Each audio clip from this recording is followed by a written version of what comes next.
The Glamour of New Orleans by Lafcadio Hearn. The season has come at last when strangers may visit us without fear, and experience with unalloyed pleasure the first delicious impression of the most beautiful and picturesque old city in North America. For in this season is the glamour of New Orleans strongest upon those whom she attracts to her from less hospitable climates, and fascinates by her nights of magical moonlight, and her days of dreamy languors and perfumes. There are few who can visit her for the first time without delight, and few who can ever leave her without regret, and none who can forget her strange charm when they have once felt its influence.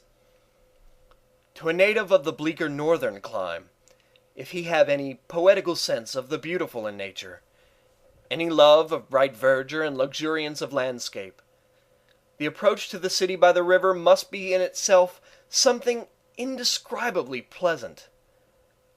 The white steamer gliding through an unfamiliar world of blue and green, blue above and blue below, with a long strip of low green land alone to break the ethereal azure.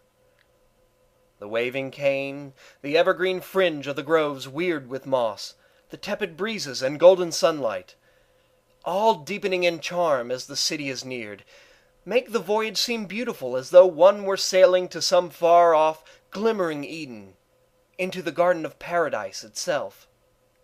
And then, the first impression of the old Creole city slumbering under the glorious sun, of its quaint houses, its shaded streets, its suggestions of 100 years ago, its contrast of agreeable color, its streets re-echoing the tongues of other nations, its general look of somnolent contentment, its verdant antiquity, its venerable memorials and monuments, its eccentricities of architecture, its tropical gardens, its picturesque surprises, its warm atmosphere, drowsy perhaps with the perfume of orange flowers, and thrilled with the fantastic music of mockingbirds, cannot ever be wholly forgotten.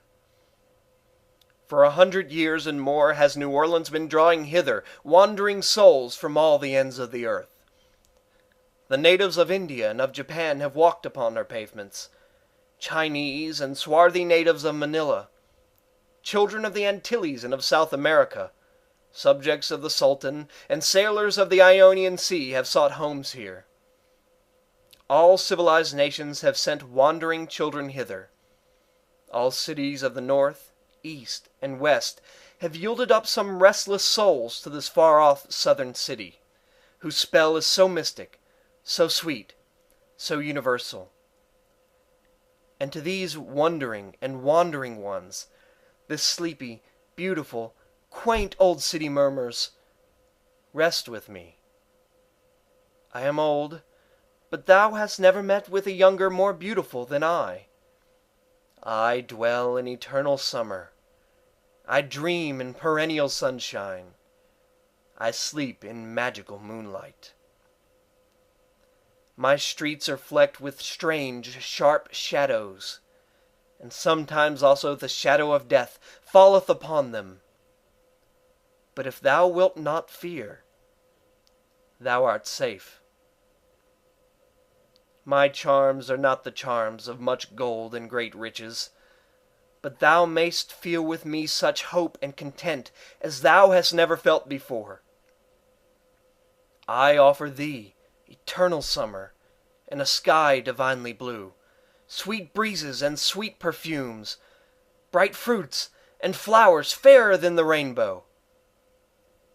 Rest with me, for if thou leavest me, thou must forever remember me with regret.